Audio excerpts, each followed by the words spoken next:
Tell your story. Change the conversation. Organized by students. TEDx Youth at SHC. When I was little, I was obsessed with being a tomboy, just like all of my friends were.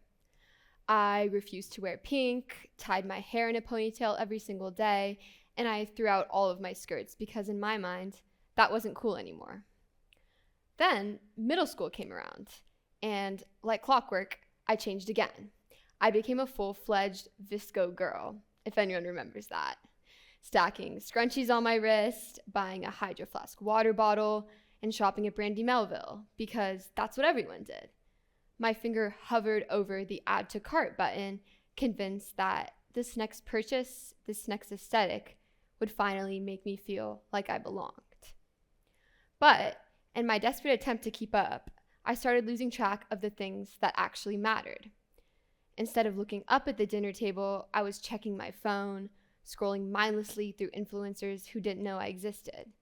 Instead of being there for my closest friends, I was consumed by the anxiety of whether other girls still liked me, whether I was wearing the right outfit, whether I was enough.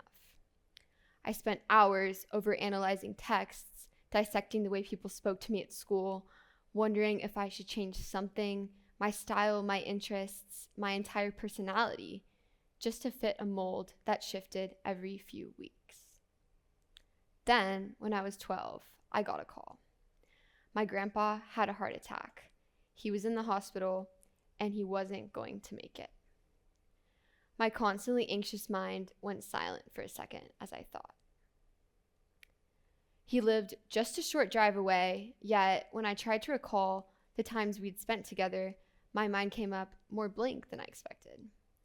I could easily remember all of the girls at school who didn't like me, the exact outfit I had worn 2 weeks ago, the number of likes on my latest post. But when it came to my grandpa, a person who had always loved me unconditionally and been there for me my entire life, I struggled to piece together the memories. I couldn't recall the last time I had sat beside him without a phone in my hand or without my mind drifting to something else.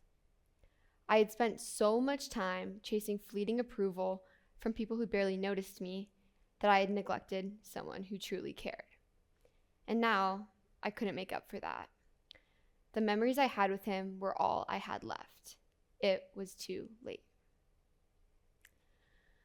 I recently found a Brandy Melville sweater in the back of my closet, one I'd completely forgotten I ever owned. But at the time, it had felt like an absolute necessity, something I needed to fit in. As I pulled it on, I realized it no longer fit quite right, and the seams had torn. I had grown out of it in a lot of ways. Not only did it no longer fit my body, I was no longer the past version of myself that it reminded me of.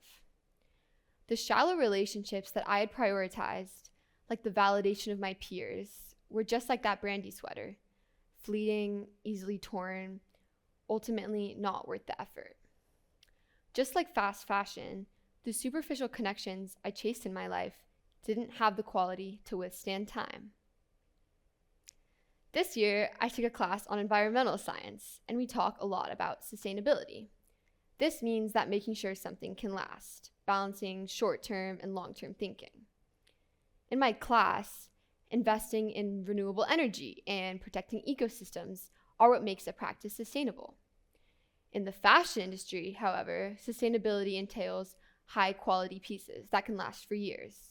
But in economics, sustainability is balancing short-term profits with keeping industries and labor markets viable. But sustainability doesn't just apply to the environment or the fashion industry or economics. It can apply to our relationships as well. Relationships is such a broad term. It's not just about a significant other.